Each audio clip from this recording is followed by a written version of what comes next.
Jaguar car alarms frequently trigger due to door latch microswitch issues or key fob problems. First, focus on the microswitches, which detect door open-close states. These often fail due to corrosion, misalignment, or wear, sending false signals. Inspect them for dirt or damage, clean or replace if needed. Jaguar Part JDE 123456 for XF models, about $20–50. Next, check your key fob. Battery depletion or signal interference can cause false alarms or prevent disarming. Replace the battery and ensure no signal interference.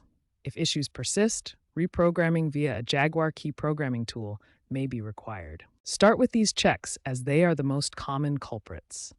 If microswitches and key fob work correctly, alarm sensitivity may be too high.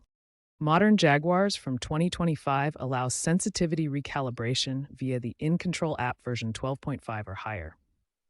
For older models, consult a professional to adjust the body control module settings and reset to default, such as using code P1618 in Jaguar Diagnostics.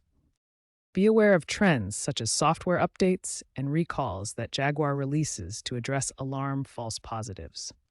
Going forward, Jaguar is adopting AI-driven predictive maintenance, integrating alarms with biometric sensors, and exploring vehicle-to-vehicle security networks. Stay updated with software updates and proactively maintain your car's security system to minimize false alarms.